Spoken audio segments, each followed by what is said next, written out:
Chris Shandeck, CYInterview, covering Las Vegas and the world. If you have not already, please subscribe to our YouTube channel to keep up with everything we're doing here in Las Vegas and beyond.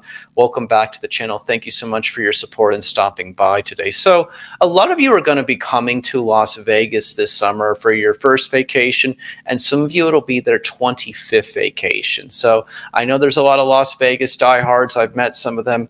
These people come to Las Vegas at least once, twice, three, and maybe even 4 times a year.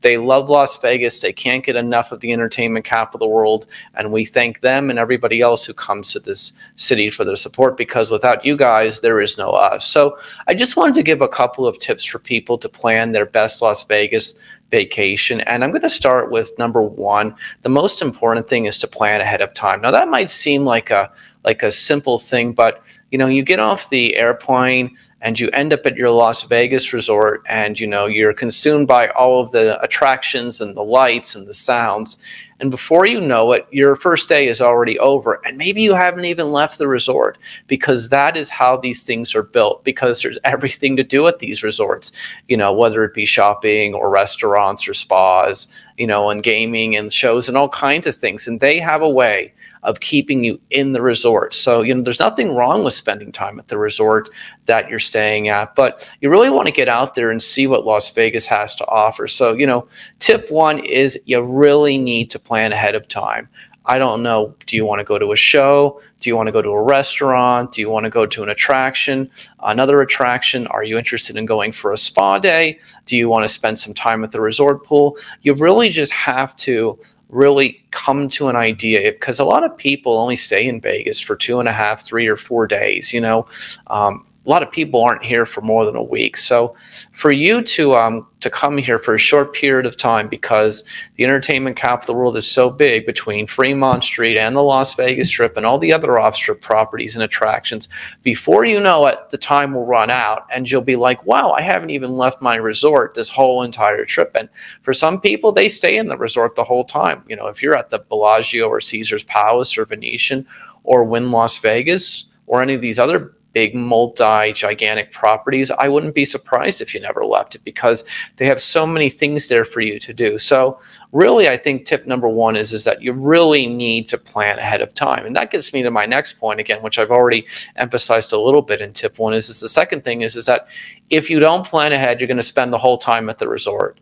Do you want to spend the whole time at the resort? I mean, some of you do, and that's okay. But if you really want to get out and see what Las Vegas has to offer, you know, you really need to plan ahead, and that goes back to tip number 1. So moving forward after that, you know, we think about a lot of things on the Las Vegas Strip and the Fremont Street experience, but, you know, aside from that, there are a lot of other cool things to do, and those are the outdoor activities. And though it might seem like common sense, a lot of people I know who come to Vegas don't go to the Grand Canyon on their first, second, or third time to Las Vegas. It's not something that people just say, oh, well, I'm in Las Vegas, I should go to the Grand Canyon or Zion National Park or Red Rock Canyon. And I'm going to tell you that you should absolutely consider going to one of these outdoor attractions to get away from the sights and sounds and lights of the Las Vegas Strip or the downtown area of Fremont Street, because what you'll do is you'll get to have an experience with nature. And for those of you who like social media pictures, taking pictures at places like the Grand Canyon are absolutely great attractions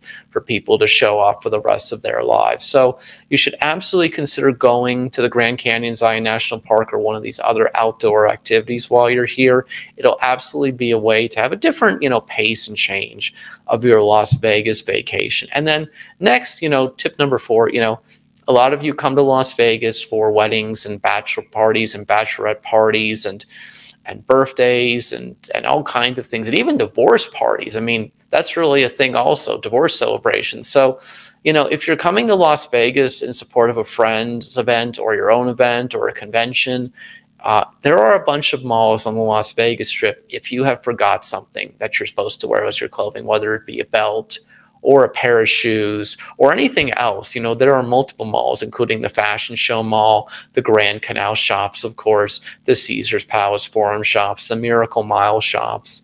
You know, the reality is that there are multiple malls on the Las Vegas Strip that you can go to if you're missing something from your from your luggage that you just forgot to pack. So that's one thing also, of course, plan your luggage, look through your luggage. Obviously, that's a basic thing going to any destination. But if you forget and you're staying on the Las Vegas Strip or near the Las Vegas Strip, there are plenty of shopping avenues for you to get the thing that you're missing that you forgot to bring for your Las Vegas vacation. So always remember that there are multiple malls on the Las Vegas Strip.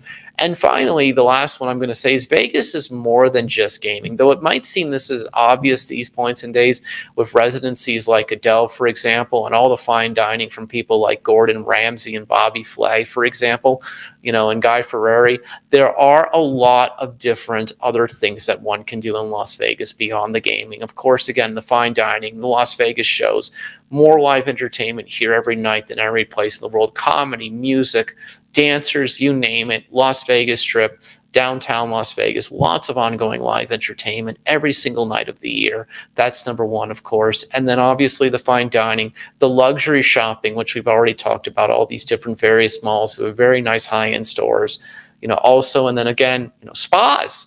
There are just spas at all these resorts, unbelievable spas, unbelievable treatments for people who want them.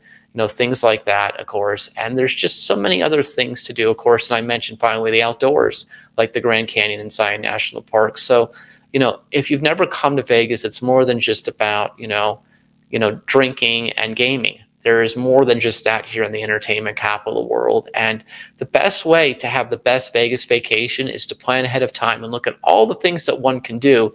Because if you just get ear on the ground with your buddies and your friends, you're just going to be consumed by the areas around you, drawn to those things. And before you know it, your first, second, and third Las Vegas vacation day will be over.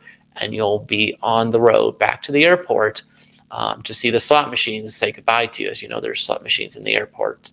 Anyway, I'm Christian for CYInterview. Thank you so much for taking time to watch this video. Please subscribe to our YouTube channel to keep up with everything we're doing here in Las Vegas and beyond. And I'll see you in the next one.